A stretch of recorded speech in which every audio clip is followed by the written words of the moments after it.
So I thought I was being smart building a fancy stone paving walkway, but honestly, it turned into an expensive, useless mess.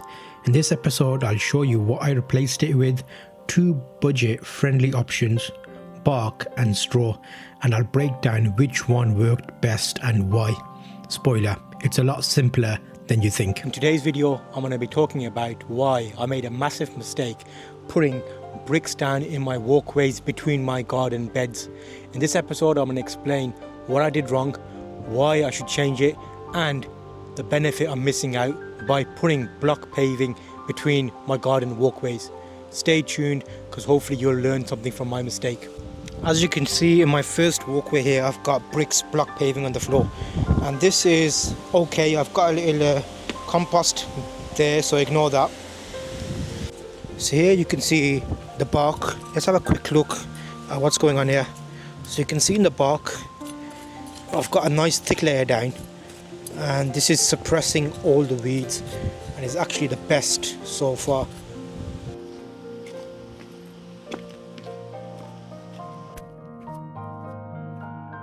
In this one you can see I've actually put a plastic membrane down because lots of weeds grow. Let me show you the weeds.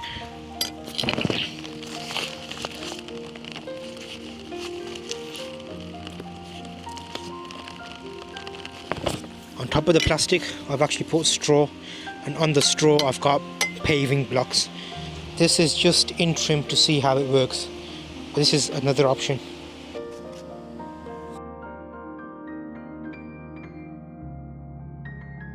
So you can see the two options that I used. I used bark on this side. I've got bricks on that side, which I can use for a bed as well. And then I've got straw in this one here. The walkway in between my garden beds. I've got some extra paving blocks here, which I'm using to figure out what I want to do. But I think there's quite a few options here we can think about. Stone paving. So if you get stones, they can be quite expensive. So picking up bricks or old vintage bricks can be quite expensive. Bark can be relatively easy to get hold of and quite cheap, and that can be bought in bags. I was lucky enough to have my own shredder, and I actually shredded some of my own stuff from the garden and reused that. So keeping the cycle of decomposition in the garden, which is good. Less reliant on outside sources. What I quickly discovered was I'm doing gardening and growing, and this is wasted space if I simply just cover it over with bricks. I feel like I could use these walkways in a more productive way, so each season it actually produces something I can use in the bed, which then keeps everything within the garden. If you're following along on my episode series of making my small city house more ecological and more home safe and friendly, and more of a homestead, you'll know that I'm growing my own vegetables and doing a lot of growing. So if I can use the walkways as another source of composting, then that's going to be an extra addition for the beds every year. So what I did was the same place I was able to get my horse manure from. So a friend has a pony. He also has these straw bales, so I got 3 straw bales to give it a test to see, is this better? I've already put wood chippings down, so I actually used a wood chipping machine and chipped down some wood, and I've got wood bark in one of the garden beds, and to be honest, that's worked really well. The reason for that has been it stopped the weeds coming through. It's a nice bouncy firm base, and I just like the feel of it. It doesn't go everywhere. There's a few downsides to these and a few comparisons of cost. So if you think about it, cost comparison, you can get straw fairly cheap and it's quite readily available. Like most pet shops sell it because you use it as bedding for animals. It's got a certain look and feel in the garden.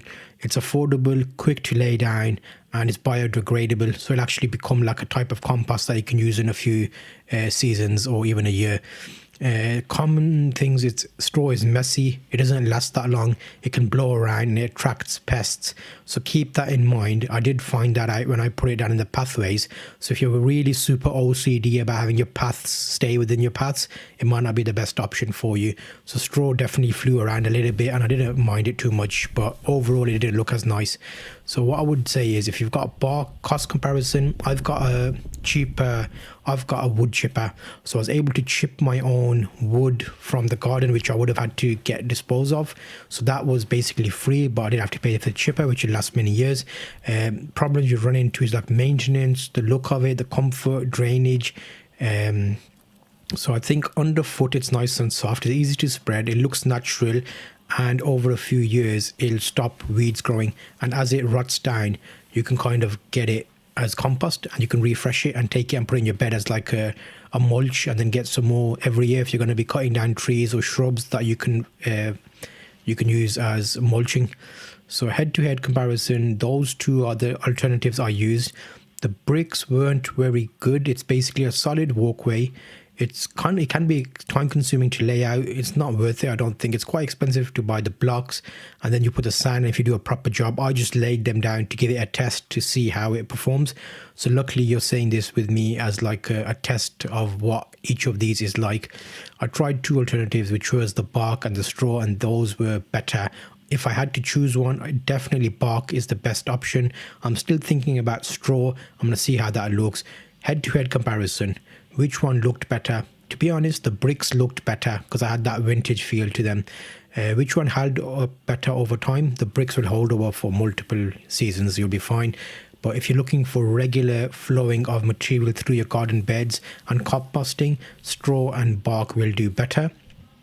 The best value for money is going to be, in my case, the wood, because I was able to chip that myself and put it in the garden beds. In your case, if you're buying bark, it can be more expensive. You can get straw bales fairly cheap, so check that out. And reveal, I think my winner is bark. Bark is the best option for me. Straw is a close second, and if I wanted a low maintenance garden, I'll definitely just put the bricks in. So the lesson learned is don't waste money on expensive stone if simple solutions work better. This is a functional garden vegetable growing space. I'm happy to have raw type walkways. My walkways are a little bit too wide in some cases. So remember when I was making my garden beds in the past episodes, you can go back and check my full playlist. I left my garden beds in 3 different sizes: 3 foot, 2.5 foot, and 2 foot, just to test which is best. And I can easily tell you the 2 foot, which is my thinnest bed thinnest garden walkway, is still a bit too wide. I could have got away with 1.5 foot. So in theory, in these spaces, my beds could have been a bit wider. In a future episode, I might go through that project and make the beds wider. If you're thinking about making your path, try this first. In summary, the winner for me is bark. I think bark or chipped wood is the best option. Firstly, it's nice and easy to walk on. You can get a nice firm surface. It's got a little bit of bounce to it, but that's okay. Straw I didn't like as much because it gets everywhere. And then number 3 would be bricks in like a high traffic area. So I use the wheelbarrow in the main walkway, so I don't mind having a wheelbarrow there to use, so that's okay. I'm doing it at my small city house. I've made a little homesteading location. I've set up a whole new bed behind you, which I'll show you in a second. Addition, I've made it all the way along here. This is probably close to the region of how many meters?